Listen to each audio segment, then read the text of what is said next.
दोन्ही आपल्या धर्मात त्यांना दूर जावं लागतं. विषय नव्हता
आणि तुमच्यासारख्या छपरात राहणारा मी माणूस आहे, त्यामुळे व्यथा तुमच्या भावना मला समजतात काय आहे ते.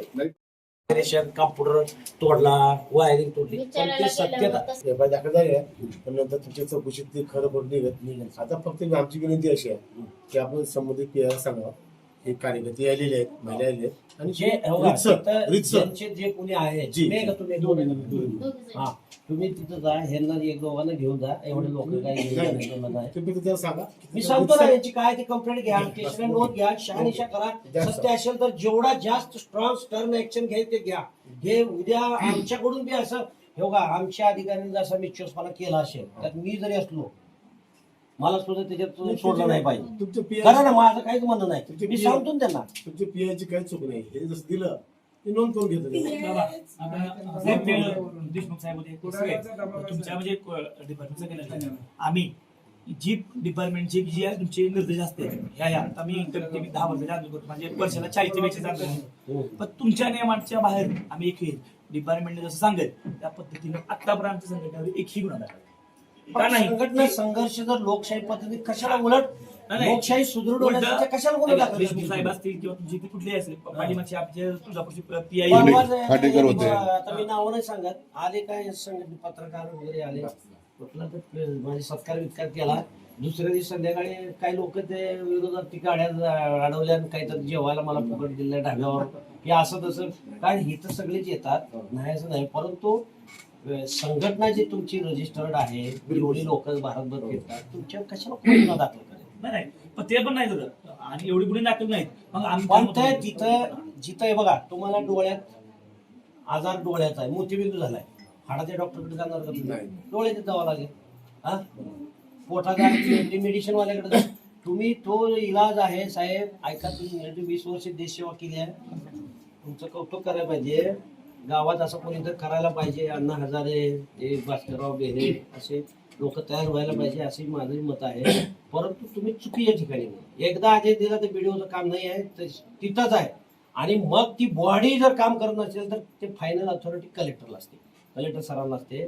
तर तुम्ही तिथं अतिक्रमण काढलं नाही, व्हिडिओने आदेश देऊन सुद्धा त्यांनी केलेलं नाही. ते का करत नाही? त्याच्या मागचं जाऊन पोलीस प्रोटेक्शन घेऊन तर त्यांनी कारण नाही केलं तर तुम्ही मात्र सिव्हिल कोर्टात जायला पाहिजे. सिव्हिल कोर्ट मग आदेश देतं, ते आदेश होऊन सुद्धा तुम्ही का पाडत नाही? त्यांनी काम केलं तर कंटेम्प्ट कोर्ट झालं तर बॉडी बरखास्त होईल. हे सगळे प्रोसिजरल आहे, म्हणजे पद्धत आहे ती. तुम्ही व्हिडिओकडे जाऊन तिथं काहीतरी विचारणार, तिथं काहीतरी प्रकार थोडाफार झाला असेल, त्याने एक्झॅजरेटेड केला असेल, पण ह्याची पूर्ण तो तपासाचाच भाग आहे. तपासात सत्य सगळं बेसिक मुद्दा असा आहे त्यामध्ये तलाठी, ग्रामसेवक, गिरदावर, डॉक्टर, लाईनमन, यांची गरज सज्जामध्ये पाहिजे. या लोकांनी आमचं घर या काठी गावात आहे अशा प्रकारचं खोटं घरभाडे पत्र घेतलं आणि गेल्या मार्च मध्ये 3,000 कोटी रुपये सरकारची फसवणूक केलेली आहे. या संदर्भात ज्या ठिकाणी एचआरएचा तो नियम सांगतात त्या गावातच राहायला पाहिजे. लोकसेवक, पब्लिक लोकसेवक व्याख्या आहे, त्यानं त्या गावात लाईनमन असेल, शिक्षक असेल, ज्या गावात आहे तिथलं जे एचआरए इथं जर राहत जर असून करत ग्रामसेवक भेटायचं सांग, सोलापूरला घ्यायचं, इथं पण घर नाही, कसं भेटावं? तो येत नाही गावात. आणि सर तुम्ही म्हणलं कार्यालयाने वेळेत यायला पाहिजे. येतच नाही सर. तुम्ही म्हणलं सर व्हिडिओ कलेक्टर साहेबांनी आदेश काढले 2 महिन्यात, की जिथं तुमचं आंदोलन आहे म्हणजे आज ग्रामपंचायत असेल त्याच्यानंतर असतो BDO ऑफिस, बरोबर. ह्या 2 ठिकाणी तुम्ही आंदोलन करू शकता. कलेक्टर ऑफिसला म्हणजे शासन नेमके जिथल्या ऑफिसचा विषय असेल त्या तिथं ठिकाणी तुम्ही आंदोलन ऑफिसला आंदोलन करायचं. करायचं. त्या ठिकाणी आंदोलन असं त्यांनी आदेश करायचं. काढला. नाही आंदोलन करणं म्हणजे काय करणं. अहो बाहेर जाऊन आता काल पोलीस स्टेशनच्या समोर परवा दिवशी अन्नत्याग आंदोलन नळदुर्गला सुरू झालं होतं. पण त्या लोकांना त्यांचे नेतृत्व करणारी मंडळी आहे ती हा मोठा विषय आहे. नळदुर्ग ते अक्कलकोट रस्त्याविषयी आहे ते. तर त्यांना तिथं बोलवलं होतं SP मॅडमनी. मी होतो तिथे ॲडिशनल SP साहेब. तिथून मी कलेक्टरकडे आम्ही सगळं घेऊन गेलो. त्यांनी संध्याकाळी ते उठवलं होते सगळे लोक. ती बसलेली पेंडॉल टाकून बसलेली होती. कारण अगोदरच आपल्याकडे पाऊस कमी आहे झालेला आहे, पेरणे नाहीत त्या भागामध्ये आणि चोऱ्याचं प्रमाण वाढत आहे. तिकडे जे तलावाचं पाणी खाली गेल्यामुळं मोटरा खाली गेल्या का ती वायरा केबल वाढवा लागली. ते केबलच्या चोऱ्या व्हायला लागल्या. तिथं पोलीस गाडी मोटरसायकल बी जात नाही. तर त्यांना मी समजून सांगितलं गाववाल्यांना की बाबा तुमची 2 लोक ठेवा की 50-100 जर असतील त्यात एक थोडं जर पैसे दिले तर 2 माणसांनी त्यांचा मोबाईल प्रत्येक बीट अंमलदारचा PSIचा ठाणेदारचा किंवा त्या पोलीस स्टेशनचा घेतला तर निदान लक्षरी करीत. कारण केबल घडला म्हणून हा गुन्हा दाखल होतो साहेब, ही शाश्वत सत्य आहे. युनिव्हर्सल ट्रूथ ह्याला म्हणायचं. काही ना काही घडलं पण त्यांनी थोडं घडलं, त्यांनी जास्त केलं, एक्झॅगरेटेड केलं हे असू शकतं. पण ते तपासात 100% पुन्हा मान्य होणार नाही. जोपर्यंत क्लिअर होत नाही तोपर्यंत मी स्पष्ट आदेश देईल त्यांना नो करू शकतो. म्हणजे कुठलीही बळजबरीची कारवाई, अटकेची कारवाई हे काय होणार नाहीये. तुम्हाला जे काय तुम्हाला असं वाटतं ते तिथं कंप्लेंट द्या, स्टेशनरीला नोंद घेऊन त्याची शहानिशा करायला होतात. त्याच्यात सत्यता आहे त्या तुम्हाला साहेब करू. आणि तुम्ही अगोदर यायला पाहिजे होतं माझ्याकडे. मी 26 तारखेला तुम्ही आले नाही, हे आले नाही इथले. तुमची ओळख करून घ्यायसाठी आहे ना. नाही चांगली गोष्ट आहे. मी विठ्ठलाचा माणूस आहे. मी माझं गाव इथंच आहे. कुठं सर? मी ह्या जिल्ह्यात 1993 माझ्या आयुष्याची सुरुवात ह्या जिल्ह्यात झाली. बरं बरं परत मी गडचिरोलीला गेलो. बरं. 15 वर्ष मी तिकडे होतो. बरं. मी जेवळी गाव आहे इकडे. बरं. हा तिथे 1993 ला जेव्हा भूकंप झाला ना हां. त्यावेळेला मी 20 दिवस ट्रेनिंग फौजदार होतो. मी तिकडे अकॅडमीत तिथून आलो होतो. आणि आता रिटायरमेंटच्या बी ह्या जिल्ह्यात आहे. प्रॉपर कुठले? मी मंगळवेढा तालुक्यात गाव आहे जरा. मंगळवेढा सांगू बरं, ठीक आहे. जाऊ दे. पंढरपूरला मी शिकायला होतो. बरं. आणि माझ्या समोर बघा तिथे दिवी असते. बरं. मी विचार करत असताना तिकडे माझं लक्ष जातं आपल्या तोंडून काही चुकीचं होतंय का, किंवा आपल्या तोंडून जरी झालं तर कृती व्हायला नाही पाहिजे. इंटेन्शन जे आहे ना हे सत्य पाहिजे. कृती चुकली तरी चालेल पण इंटेन्शन तुमचा उद्देश हेतू हा निष्पाप आणि इनोसंट पाहिजे तर त्या माणसाचं काम चांगलं होऊ शकतं. कृती एखाद्या चांगल्या माणसाला एखाद्या चुकून बोलल्यानंतर चापडमुक्की होऊ शकते, चापड मारली जाईल, ही कृती झाली. पण मनात स्वच्छ हेतू पाहिजे. हेतूवर हे सगळे IPC BPC सगळे गुन्हे आहेत ना इंटेन्शनवर आधारित आहे. सगळा हेतू तुमचा मारण्याचा हेतू नव्हता. माझ्याकडे आता बघा मी परवा दिवशी माझी साक्ष आहे. मर्डर पोलीस पाटलाचा मर्डर झालाय आणि त्या साक्षीला मी चाललोय कल्याणला.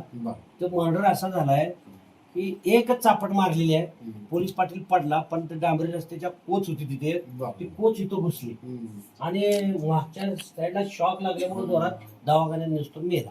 तर ते नातेवाईक सांगितलं मर्डर आहे. आम्ही मर्डर प्रमाणे तपास केला, 9 आरोपी केले. परंतु मारण्याचं इंटेन्शन तसं नव्हतं. ते जवळचा त्याचाच नातेवाईक होता. साहेब मी एक चापट मारायला गेलो आणि मीच त्याच्यात गुंतलो. त्या मारण्याचं इंटेन्शन नव्हतं. पण आता कोर्ट देताना सजा कल्पिबल होमिसाइड असतं 304B मध्ये आहे ना. चुकून आता तुम्ही एखादा तुमच्याकडे स्वतःचं वेपन आहे, बंदुकीचं लायसन्स आहे आणि तुम्ही झाडावर ते पक्षी मारायला म्हणून सर मजा करायला गेले, तिकडं माणूस होता बिल्डिंग मध्ये आणि तो मेला. त्याला मारण्याचं इंटेन्शन होतं का तुमचं? पण तो मेला. त्याला कल्पिबल होमिसाइड, सदोष मनुष्यवध म्हणतात. तशातला काय प्रकार असतो तर त्या ह्याच्यात मला जायचं आहे. त्या गुन्ह्यामध्ये सोमवारी माझी साक्षी आहे. हा आता हे बघा तुमच्याकडे चांगलं आहे. हे असल्या 50 माणसाचं बळ येतं. माझे स्वतःच पर्सनल मलाही पर्सनल वेपन मी 50 वर्षापासून मला 2018 एवढ्या सगळ्या गोष्टी झाल्या. आम्ही पण काय विचार केला त्यांची ड्युटी डिपार्टमेंट साहेब मी शब्द देतो चुकीची त्यांनी कंप्लेंट दिली असेल तर पुरावे नसतील तिथं काही नाही तर ते मी यांशी मॅटर होऊन जाईल. ते मी तुम्ही टेन्शन घेऊ नका. मी शब्द देतो तुम्हाला. आणि तुम्ही 1-2 जण येऊन मला सारखं बेटा आपल्या आया बहिणीला त्रास देऊन त्यांचा स्वयंपाक तुम्ही म्हणता स्वयंपाक झाला नाही, भाजी नाही चांगली, तर तुम्ही म्हणणार घरी जाऊन दिंडी होती दर्शन घेऊन आलो. पोरण पण त्यांनी नावं किती जण द्यावं म्हणजे बापानं पोरानंच मारलं पोलीस स्टेशनला त्या दिवशी गेले, तक्रार दिली, सगळं झालं, नोंदी झाल्या. आणि तक्रार देताना मात्र त्याच्या मामाचं नाव म्हणजे मेहुण्याचं नाव दिलं. त्या म्हाताऱ्यानं काय केलं, बायकोच्या भावाचं, त्याच्या बायकोचं आणि पारधी समाजाचं आहे ते, आणि त्याच्या पोराचं, असे 3 ते मग अॅट्रॉसिटी लावायचे. मग आता पारध्याचं अॅट्रॉसिटी लागत नाही. मग त्यांनी पुन्हा नाव घेतलं, बाजूचे एक दुसऱ्या समाजाचे ऑदर त्याने SC ST चे त्यांचे दोघांची नाव लावली आणि अॅट्रॉसिटी लावून टाकली. आता ते ऑदर त्याने SC ST ते फरार झाले, हा पोरगाही फरार आहे त्यांचं.